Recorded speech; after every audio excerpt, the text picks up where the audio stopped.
மயிலாடுதுறையில நடந்தது தற்கொலை. அது கொலையாக திரித்து ஒரு பதட்டமான ஒரு சூழலை,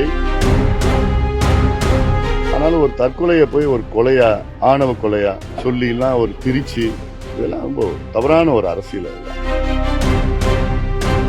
கர்நாடகாவில் அன்றாடம் மேகதாது கட்டுவதற்கு காயை நகர்த்தி கொண்டிருக்கிறார். அன்றாடம் இங்க குதிரை பேரம், கழுத பேரம், யானை பேரம், அசிங்கமா இருக்கு. கீழ்த்தரமான அரசியல்லாம் இருக்கக்கூடாது. இந்த நேரம் முக்கியமான நேரம்.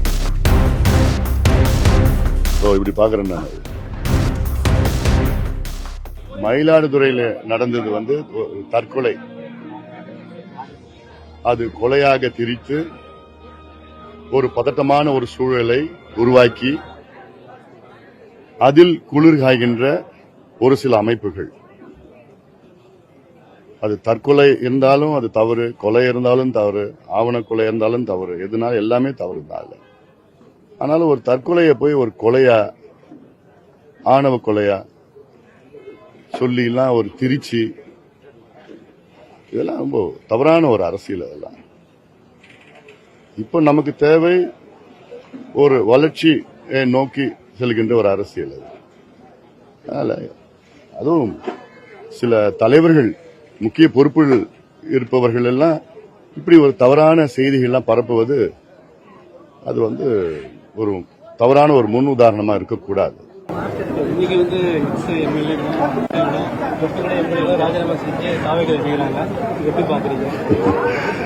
அதாவது இன்னைக்கு தேவை மேகதாது பிரச்சனை, தமிழ்நாட்டில் உள்ள வாழ்வாதார பிரச்சனை, தமிழ்நாட்டில் உள்ள மைய பிரச்சனை, தமிழ்நாட்டினுடைய உயிர்நாடி பிரச்சனை. மேகதாது கர்நாடகாவில் கட்டக்கூடாது என்று, அதை தவிர்த்து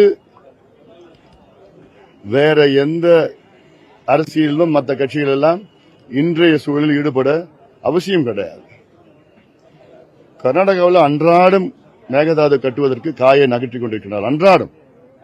நேற்றைய முன்தினம் கர்நாடகா வனவிலங்கு வாரியம், Karnataka wild life board Mekedatu பகுதிக்கு சென்று ஆய்வுகள் நடத்திட்டு இருக்கிறாங்க.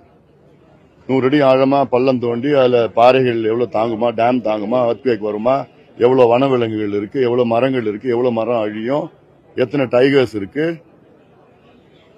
இப்படி எல்லாம் கணக்கு பார்த்து ஆய்வு நடத்திட்டு இருக்கிற நேரத்தில் இங்க குதிரை பேரம், கழுத பேரம், யானை பேரம், அசிங்கமா இருக்கு. தமிழ்நாட்டில் எவ்வளவு முக்கியமான பிரச்சனை. இதுல அனைத்து கட்சி கூட்டத்தை கூட்டணும், அதுதான் முக்கியம். மேகதாது என்பது ஏதோ கர்நாடகா நம்ம லேசுப்பட்ட மாநிலம் கிடையாது. கடந்த கால அனுபவத்தில் நமக்கு சொல்றோம், எதையும் மதிக்க மாட்டாங்க, சட்டத்தை மதிக்க மாட்டாங்க, நீதியை மதிக்க மாட்டாங்க, நியாயத்தை மதிக்க மாட்டாங்க, இந்தியா இறையாண்மையை மதிக்கிறது இல்ல, உச்சநீதிமன்ற தீர்ப்பையும் கிடையாது மதிக்கிறது இல்ல, காவிரி நடுவர்மன்ற தீர்ப்பை மதிக்கிறது இல்ல, எதுவும் மதிக்கிறது கிடையாது. நாங்க கட்டுவோம், நீங்க என்ன பண்ணலாம் பாத்துக்கலாம், அந்த நிலையில தான் இருக்கிறாங்க. ஆனா நம்ம இங்க இவங்க அங்க போவாங்களா, அவங்க இங்க வந்துருவாங்களா, இவங்க ராஜினாமா பண்ண வைக்கிறதுல இது போன்ற ஒரு கீழ்த்தரமான அரசியல்லாம் இருக்கக்கூடாது. இந்த நேரம் முக்கியமான நேரம். நம்ம அனைத்து கட்சி கூட்டத்தை கூட்டுங்க, கூட்டி எல்லா தலைவர்களும் டெல்லிக்கு கூட்டிட்டு போங்க, பிரதமர் சந்திக்கணும், நீர்வளத்துறை அமைச்சர் சந்திக்கணும், தேவைப்பட்ட அங்க போராட்டம் தடுத்து நாங்க தயாரா இருக்கிறோம். அதனால எப்படியாவது இந்த மேகதாது அணையை தடுத்து நிறுத்த வேண்டும்.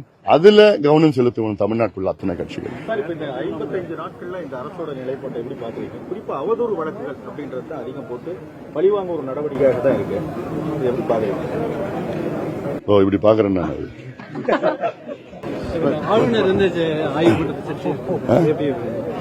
இல்ல, ஆளுநர் என்பது தேர்ந்தெடுக்கப்பட்ட ஒரு அரசு, அது சுதந்திரமா செயல்பட வேண்டும்.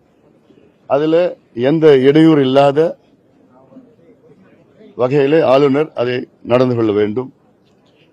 ஆளுநர் என்பது ஓவராலா ஒரு பார்வை இருக்க வேண்டும், தவிர ஒரு மைக்ரோ லெவல்ல போயிட்டு, ஒரு மாநிலத்தில் மைக்ரோ லெவல்ல போய் ஈடுபட்டு அந்த ஆய்வுகள்லாம் நடத்துவது ஏற்புடையதல்ல.